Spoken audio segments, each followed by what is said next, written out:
Come in. Welcome. I'm E.G. Marshall, your guide as we embark on a journey through a dark labyrinth of horror. But do not be afraid. I will be with you every terrifying minute. Together we will probe a ghostly shroud of mystery that thus far has concealed a horrible murder. I assure you, you will be in no danger. All that you see and hear takes place in your imagination. You cannot lose your life.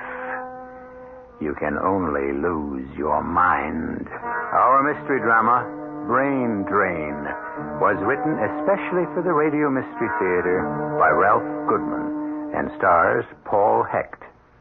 It is sponsored in part by True Value Hardware Stores and Buick Motor Division. I'll be back shortly with Act One.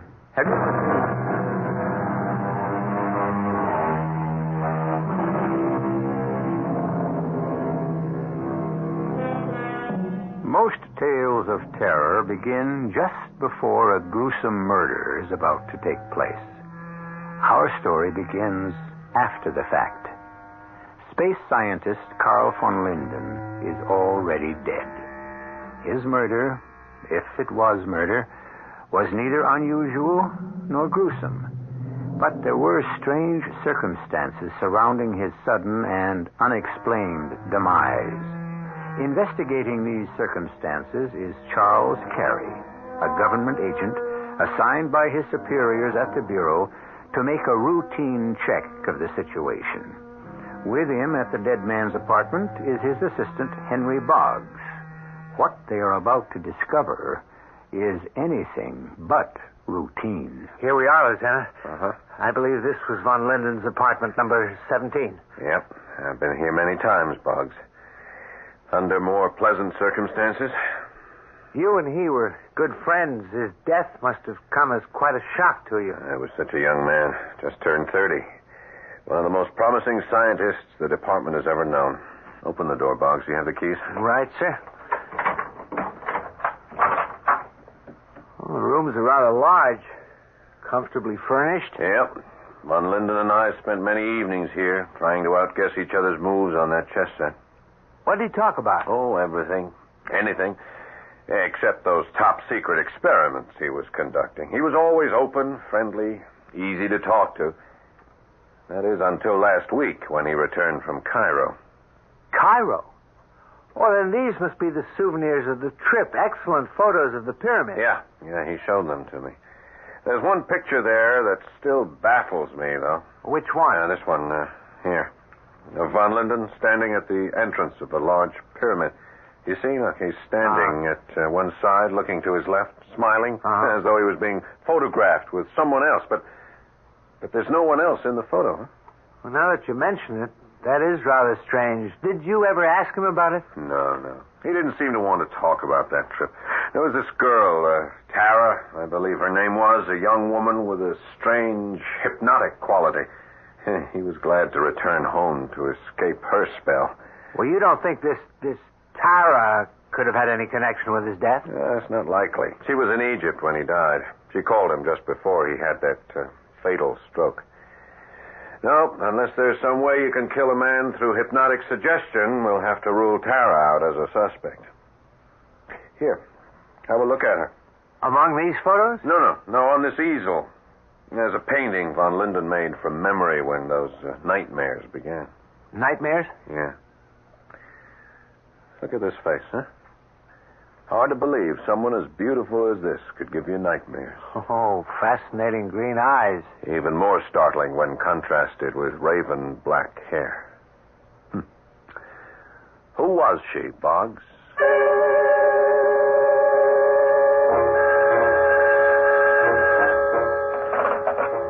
Inspector Warren. The Pentagon call? Yes, I'll take it now. Hello. Yes, General. I know. Carl von Linden was an extremely gifted scientist. No, I'm completely satisfied that the death was the result of perfectly natural causes. Yes, come in. What you've heard, General, are just rumors. Yes, I see. Well, the Bureau will make that decision. Goodbye. Meddling old fool. Oh, I'm sorry, Lieutenant Carey. Oh, that's all right, Inspector. No, I'm sorry, but I'm here to give you as much trouble as the General. Oh, about what? The death of Carl von Linden. Oh, look, Carey, I know von Linden was a close friend of yours. But there's no mystery here. I've been going over your file. You've done an amazing job for the Bureau, and we're grateful. Inspector. I've also noticed you hadn't had a day off since last November. Are you suggesting I take a vacation? Oh, there's nothing unusual here.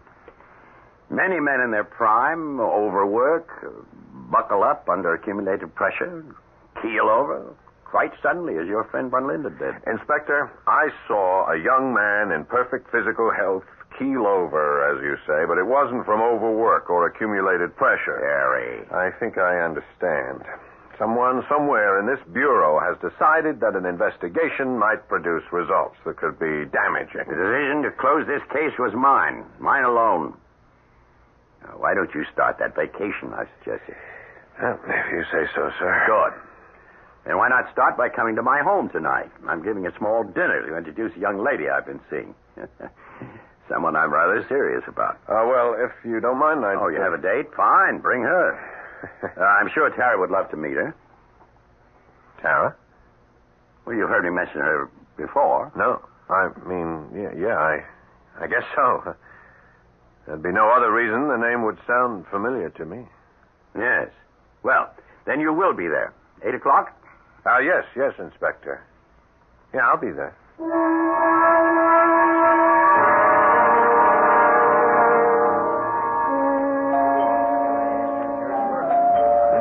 I'll get that, Charles. Carey. Inspector. Come in. I'm so glad you could come. Thank you. My guests are out on the patio. Here, let me take your coat. Thanks. I imagine you're anxious to meet Tara, the young woman I told you about. Yeah, very. She's quite a bit younger than I am. I don't know her age, really. Her beauty seems timeless, and I find her fascinating. Well, you've been a bachelor all your life. I'm sure she must be fascinating. You'll find her exactly as I described her to you. Oh, you never did? I beg your pardon? Describe her. But if I may, let me describe her to you. Well, how can you? You've never met her. Well, I'd still like to try. You say she's fascinating. Yes. Therefore, her eyes are probably cat-like in quality. I'd say they were green, emerald green. Well, go on. And since her beauty, as you put it, is timeless, she has the translucent Egyptian skin tone, pale by comparison to most women. Milk white. Her hair. Black. Raven black. Bravo! An amazing deduction.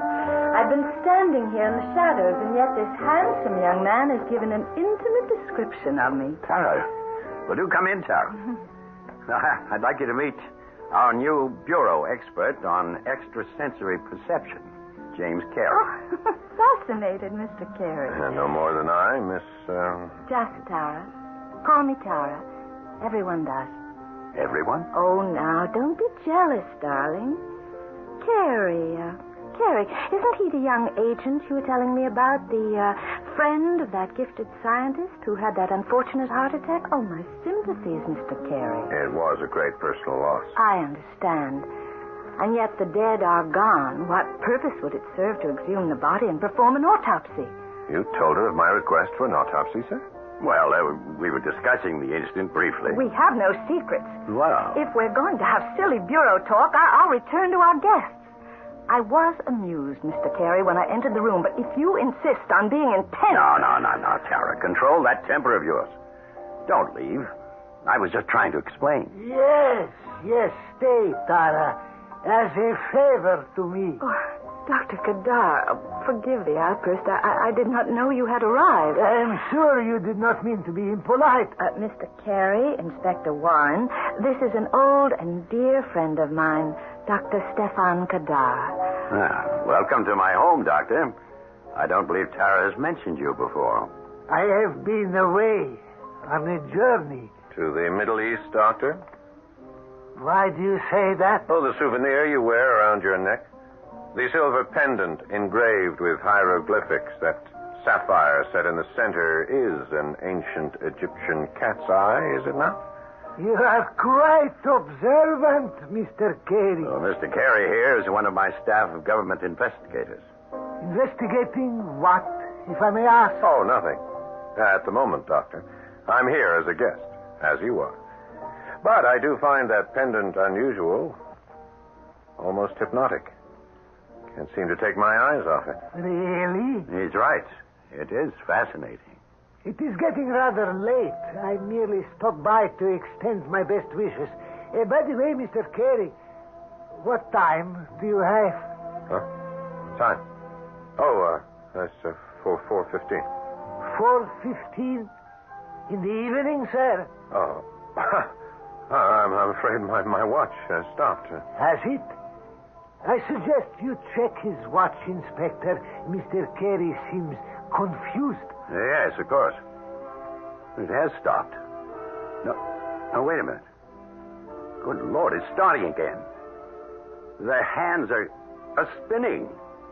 5, 6, 7, 7:30. It's now exactly at the right time to the second. Oh, darling, don't look so amazed. I should have warned you. Dr. Kadar is an unusual man with unusual powers. Yes, I'll bet. Mr. Carey is a source of exceedingly hostile vibrations. It is obvious he has little knowledge of the power of the mind. Oh, you're wrong, Doctor. Just before you arrived, he performed an amazing feat of mental telepathy. He had never met Tara before, and yet without a single clue from me, he was able to describe her exactly. Not nearly as impressive as your magnetic power. Magnetic? How do you determine my power is magnetic? To increase the forward speed of a watch, one would have to move metallic wheels and gears at an accelerated speed. To accomplish this, one would need electric or magnetic power. Ah, clever, Mr. Carey, but entirely too logical. How would you say this is done? I have no idea. Have you, Carey? No, I don't. Well, forgive my little prank. Tara, my child, you have my blessing. Thank you, Kadar. I knew you would approve. And now I must bid you good night. Allow me to see you to the door, Doctor. Carey, escort Tara to the patio. I'll join you both there later. Yes, sir. Well, they're gone. And now? Now, Mr. Carey? Aren't you going to suggest a walk in the garden? You amaze me, Mr. Carey. You are not only a master of extrasensory perception, but a mind reader as well. If we leave by that door, we won't be seen. Coming? I'm not sure. Afraid? Of what I can see, hear, and touch? No. Take my hand. It is real, is it not? Alive, warm. Who are you, Tara? Did my friend Carl von Linden ever truly know? I know of no Carl von Linden. There is a painting in his apartment, a portrait of a face he has seen many times in a dream. Oh, surely not me. Perhaps not. But one thing I do know for sure, the death of von Linden was an unnatural occurrence. I promise you his murder will not go unpunished. And those who have done the devil's bidding will spend an eternity in hell.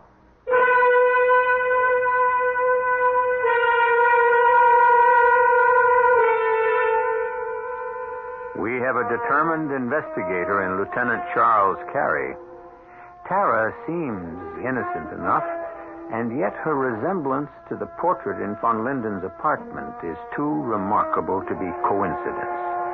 Inspector Warren's fascination for the young woman could prove to be a stumbling block, unless Carey can come up with cold, hard evidence linking his suspicions to fact. I'll be back shortly with Act 2.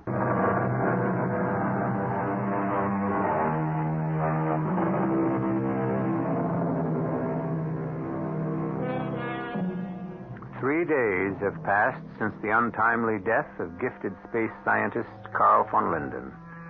The night Lieutenant Carey met the beautiful, fascinating Tara, he returned home, troubled, unable to sleep. That unforgettable face, the same face that haunted his friend von Linden, now haunts the dark recesses of his mind. try as he might, he cannot shake off the persistent, ghostly image. Early the next morning, he and his assistant, Boggs, continue their investigation. I'll bet it was quite a shock to find that Tara is now Inspector Warren's playmate. How did she get here so quickly from Egypt? Didn't you say Von Linden spoke to her by telephone that night before he collapsed? Yeah, it could have been a fake call made by someone else or pre-taped by Tara. The possibilities are numerous. Oh? Do they include flying across the ocean at supersonic speeds or, shall we say, on a witch's broom? Not likely. All right, let's start with the file. See what you can dig up on a man named Kadar, Stefan Kadar. Who's he? A man I met at the party. Calls himself Dr. Kadar. Tall, wiry, high cheekbones, white hair. An older man? How old would you say? Sure, he looked ancient, and yet he moved like a young athlete in his early 20s. You think he's mixed up in Von Linden's death? I have a feeling there's a connection. Tara and this Dr. Kadar? Yeah. They seemed strangely close. I got the impression she's afraid of him. I'm going to stop off at Inspector Warren's office, make one last attempt to get his okay for that autopsy. That would help. I'll see what you can find on Kadar. I'll meet you at the inspector's office in 1 hour. Gotcha. Oh, and Carrie. Yeah? From what you've told me, someone out there doesn't want any further digging into this affair, so be careful.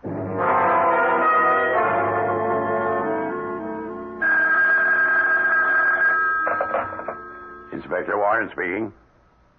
Oh, it's you, darling. No, you're not interrupting anything. Lieutenant Carey? No. As far as I know, he's on vacation. Those were my orders. The Von Linden case has been officially closed. Why are you so concerned, darling? A conflict between me and Carey? No. He and I are still good friends. It's just that he has a personal interest in this one. And he can be stubborn.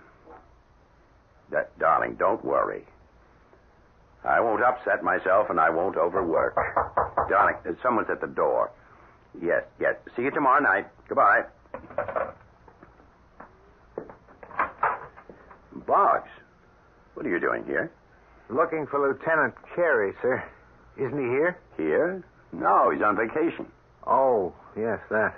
Well, he's still disturbed about the Von Linden matter. He said he'd stop by to see you again about that autopsy. He was headed over here an hour ago. Well, that's strange. You're sure he was coming here, Boggs? Positive. He's anxious to exhume Von Linden's body, have it checked out at the lab. I told him that was out of the question. Well, you know how he is. Yes, I know. That's why I'm concerned about his not arriving here. When did you say he left? Over an hour ago. Well, he may have changed his mind. I made myself very clear. There's to be no further investigation, no exhuming of bodies, no autopsies. The case is closed. Yes, I know, but... I'm busy, Boggs, if you don't mind. Yeah, but I have a feeling something has happened to the lieutenant. Nonsense. He's always punctual. And he distinctly said I was to meet him here in an hour. For what purpose? I don't know. But he was definite about his instructions. And I tell you, he hasn't been here. Now, I don't want any more about Lieutenant Carey or about the death of Von Linden. The investigation is over and the case is closed. The inspector is right, Boggs. Carey. Where have you been, Lieutenant? Walking. Reconsidering. The case. No need. No need for further investigation. I have been mistaken. I'm glad to see you finally come to your senses, Carey. Come to his senses, sir. Look at him. He's lost all sense of time or reality. Look at his eyes. Empty. Glazed. Lieutenant Carey has been drugged.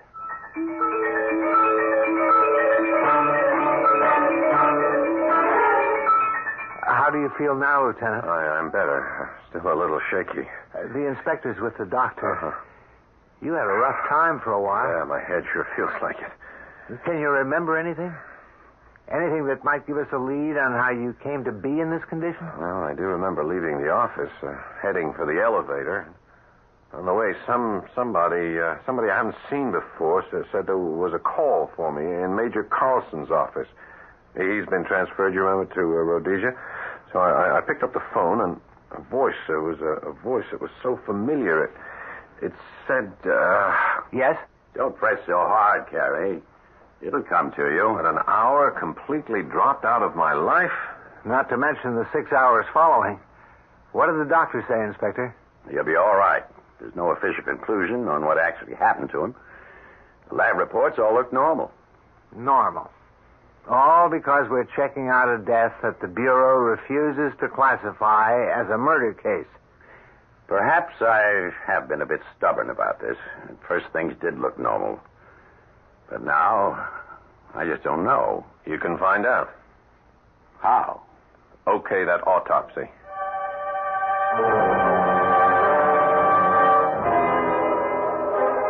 You talked me into this, Carrie. There better be some evidence coming out of this ghoulish matter of digging up a fresh corpse. They've raised the coffin, Inspector. Yep. All right, man. Step to one side, huh? The coffin's intact. What now? This is your show, Carrie. Do you want it moved to the morgue for the autopsy? Yeah, in a minute. Well, why the delay? I thought you were eager for the report. I am. But with your permission, I'd like them to open the coffin first. Open it here? That's right. Carrie, you've been seeing too many horror movies. Exactly what's to be gained by... All right. Gentlemen, if you please, open the coffin. Good Lord. It's empty. Exactly. But who? How? Save the questions, Boggs. I think it's time we track down some answers. Our case is once again officially open.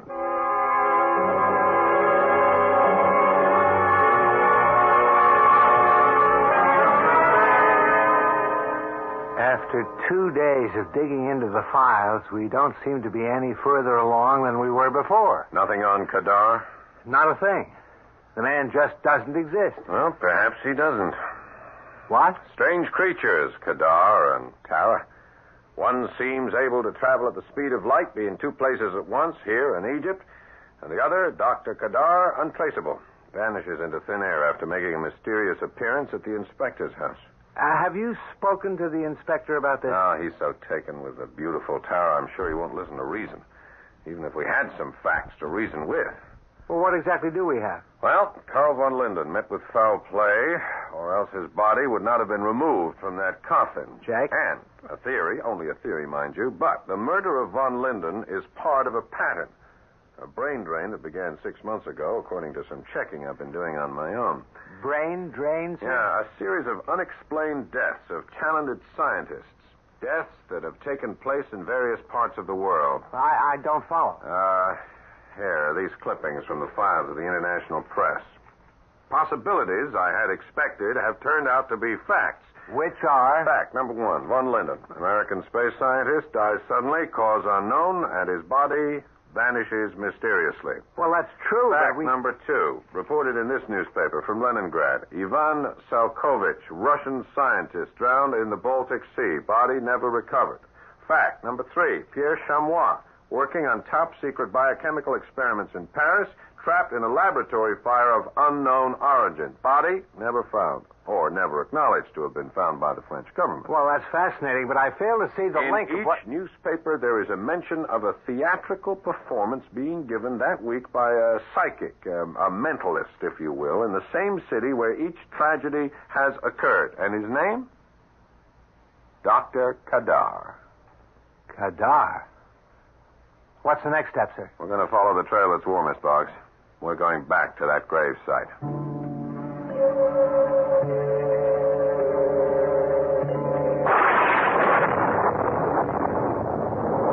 There's the entrance to the graveyard, sir. Yeah. Right up ahead. You got your flashlight? Yeah. Storm is brewing. It's getting dark. I have it right here, sir. I'll move on ahead. Just follow me. Right. Can you see all right? Yeah, I'm fine. Fine, Boggs. I wish I could say the same. Graveyards are not exactly to my taste. Keep your eyes peeled for that gravesite. Yeah. I believe it's up ahead, just to your left, huh? Just beyond that large crypt? Yeah, the gravesite should be directly ahead now. Here it is, sir. Yeah, there it is. There's the open grave. Well, nothing seems to be changed. What's that? The door, sir. To that large crypt. Oh, yeah. It's loose on its hinges, swinging in the wind. Oh, it startled me for a moment. Hey, hold the light on the ground here. Huh? What's this? Huh? What? A silver pendant. It was half buried here in the soft earth. Hey, I've seen that before. Those ancient Egyptian symbols. The cat's eye. It belongs to Dr. Kadar. Are you sure? Positive. He was wearing it when I met him. I remember looking into it, feeling strange, somewhat hypnotized. Yeah, it does seem to have that quality. Turn away, Lieutenant. What? I feel controlled by a sort of supernatural presence. Look. That strange ectoplasmic form. There, alongside the open grave. Well, I don't see anything, sir. It's moving towards the crypt. We gotta follow it, Boggs. There's something there, something the apparition wants us to see. There's nothing there. Come back, Lieutenant. Come back!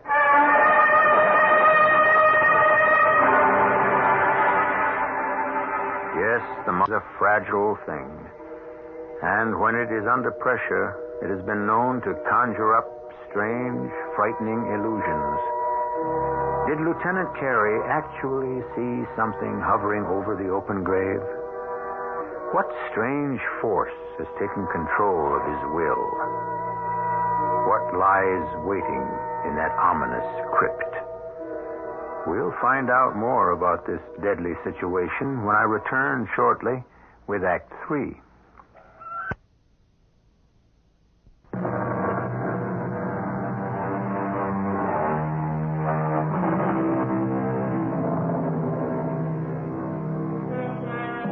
Lieutenant Carey's murder investigation has succeeded only too well. It now looks like it may also succeed in adding the names of both Carey and Boggs to the list of unfortunate souls who have suddenly vanished. The sound you hear is a bubbling brown liquid from which emanates a shower of multicolored sparks. Giant electric coils slither up toward a mirrored ceiling, which is about to reflect an unspeakable evil. We are in a secret underground laboratory located directly up. I've said enough. I am merely your guide. You must complete the journey yourself. Mr. Carey. Mr. Carey. You can wake up now.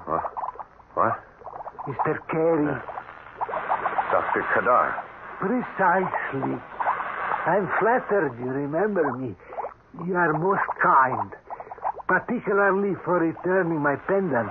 For that favor, I have spared your life and the life of your equally annoying and meddling friend, Mr. Boggs. Boggs? Where is he? Lying right beside you, Mr. Carey. Asleep as you were but a few moments ago. I assure you he is all right. Wake him. Come on, bring him around as you did me. Certainly, as a show of good faith. Here is my silver pendant. If you will merely press the eye to his forehead... He looks so pale. Boggs, are you all right? Yes, Lieutenant, I think so. Where are we? In an underground lab of some sort. Quite correct. Still in the graveyard, gentlemen, directly under the crypt. You both descended the hidden stairs inside the tomb at my bidding. I think it is time I let you in on my little secret and put an end to your curiosity. Who are you? Why have you brought us here? Please, Lieutenant, don't ask any more questions. You smell the air? Acrid fumes. That's an acid of some sort bubbling in those tanks. Aha, you are right, Mr. Carey. But they are not for you. Those tanks are much too small to encompass a full-grown man. If you will look more closely, you will see they're merely the size of your head. Besides, they are already filled. Filled? With what? That, gentlemen, is my secret. If you will both follow me to this electronic panel, I use it as a control board. Control? To control what? This way, if you please. As a friend of Dr. Karl von Linden, you will be interested in what I have to show you. Von Linden? Yes. And Pierre Chamois. And Professor Salkovich as well. Are you implying that these 3 acid tanks have something to do with the 3 men who have been murdered? Murder? That's strong word, Mr. Carey. I have murdered no one. The men I have made reference to are still alive. Alive? Von Linden, Chamois, and Salkovich alive? In a medical sense, yes. When a man drowns or is horribly burned in a mysterious holocaust or merely collapses from sudden increase in heart rate, he is not necessarily dead. His body may be rigid, completely immobile, as these 3 you see here in this hermetically sealed glass case. Von Linden.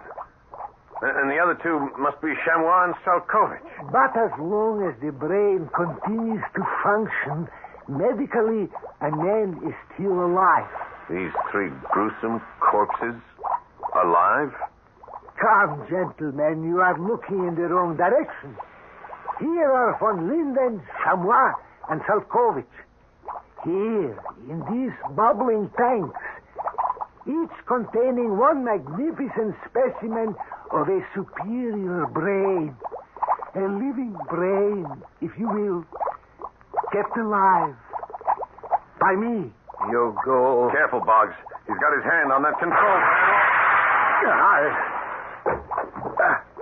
Electric charge. He's not... No. Just stand. He will be all right. But that was rather foolish. But where did that bolt of power come from? That? Oh, that was through the courtesy of Mr. Chamois. I merely pressed this button to activate his brain and direct the power surge. Mr. Chamois did the rest. Unbelievable. Yes. Considering only one brain was activated. Imagine, if you will, the deadly destruction that would ensue if all 3 were activated at once. What hit me? Brainwave, Boggs, from one of those tanks, the one containing the brain of Mr. Chamois. I suggest you do not try anything foolish. I do not wish to harm you, gentlemen. As I told you, I am not a murderer, merely a man of science devoted to organic and biochemical experiments. Yeah, you mean like the one you conducted in France? The explosive gas, one that causes laboratories to go up in flames? One of my minor efforts. Actually, it's a refinement of the ancient Egyptian fire. The container need not be cumbersome. A small lead-encased perfume vial set to go off at the precise moment. Yeah, we already know the way it worked on Professor Chamois. The poor fool. He was too in love with my beautiful Tara. Her perfume spray left in his coat pocket. Tara has been most helpful. She has brought me 3 magnificent specimens. But brains without bodies? I have no need for bodies, Mr. Carey. I have accomplished my objective. Superior brain power. A living, thinking power. Celebrating at my command. It is I who control them. And with them, I now have the power to build or destroy. As I wish it. When I wish it, where I wish it. I will admit that little experiment you just demonstrated was impressive. For a minor achievement. Minor achievement? Oh, come now. I've seen more exciting electrical displays at our own local Museum of Science and Industry. Haven't you, Boggs? Yeah, sure. Much more exciting, sir. I see. You're testing me, are you, Mr. Carey? Trying to discover just what sort of power I have under my control. If it is excitement you want, gentlemen, I will be most happy to oblige with a little help from my friends. Professor Salkovich. A shower of white-hot sparks, if you please. blocking the door in case our visitors decide to make hasty exit in the middle of the show. Good Lord. Will you look at that? Keep back, Boggs.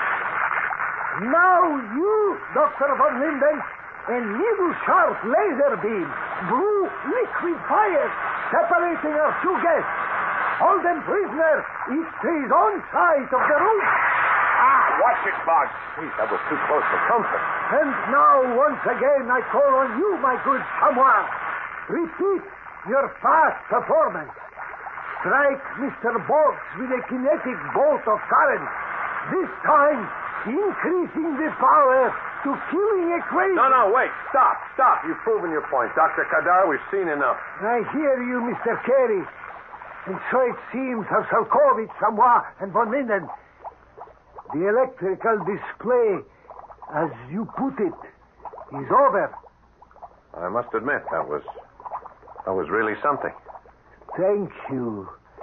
It has not been easy to develop this violence. These men are peaceful by nature. At times they resist and are not easy to control. You mean you shock them? That's how you control them? With embedded, heated electrodes. They have no love for me, my three professors, but they obey. And soon I will have more corpses, more brains. And that's where Tara comes in. Yes, most beautiful child. But like most beautiful women, she has an insatiable need for power. Which you provide. But why has she bestowed her gifts on Inspector Warren, huh? Inspector Warren was not chosen for his brain, but for his social contacts in your space program. He has had his uses. At this very moment, Tara is placing a small vial in his coat pocket. The incendiary charge is set to go off at midnight, when she's safely out of range of the deadly Egyptian fire. And the newspapers will report another unfortunate accident. Exactly. It is just past 11:30. You're not thinking of anything heroic right now, are you, Mr. Carey? No, I was thinking about your three captive professors, how they must hate you. Hate me? Yeah, well, they must know what you have done to them, how you torture them, and for what purpose. What if they were to make a concerted effort to fight back? How much damage do you think they could do? Huh? The thought is too fearful to contemplate. But what if they try, Doctor, and succeed in wresting control from you? It's impossible. I am in full control. Well, then there is no harm in my urging them on, is there? Carl, do you hear me? Join forces with your tortured colleagues. Combine your mental powers. Rid yourselves of this madman once and for all. Stop! You are confusing No, them. I don't think so, Doctor. I think they know exactly what they are doing. The beam! The laser beam! No. Von Linden! Stop! He's turning that missile beam towards me! Yes, that's it, Carl. One surge of power. Destroy it all, and you're free. The fire! It's blinding! The vials, sir. They're all exploding. Run for it, Boggs. Run for it, or we'll never get out of here alive.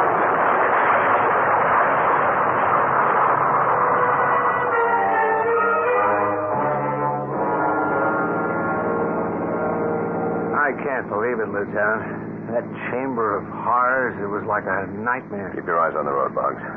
Getting close to midnight. Yeah. There's the house up ahead. Quick, pull into the driveway. Yes, sir. And there's Tara, just coming out on the porch. We made it. Yeah. Inspector Warren is with us. Okay, turn your lights off. We'll move in slowly. Right, sir. It isn't likely that hidden vial will go off while she's still with us. Well, I wouldn't bet on it.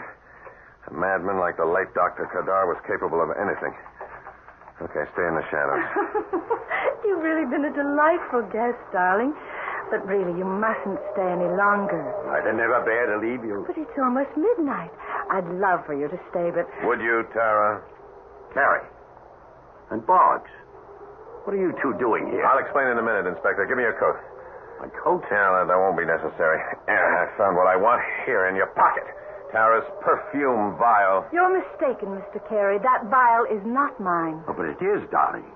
I recognize this name. Please step back. What are you doing? I'm going to throw this vial as far as I can across the highway into that open field. What was in that? It is the heat. It's suffocating. What chemical could cause that explosion? We'll never know, sir.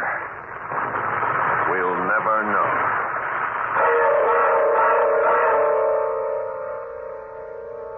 They say Inspector Warren was quite devastated at the thought that his sweet, innocent Tara was fooling around behind his back. But you'll be happy to know he's forgiven her and sees her regularly, every Sunday, on Visitors' Day at the State Correctional Institution. I'll be back shortly.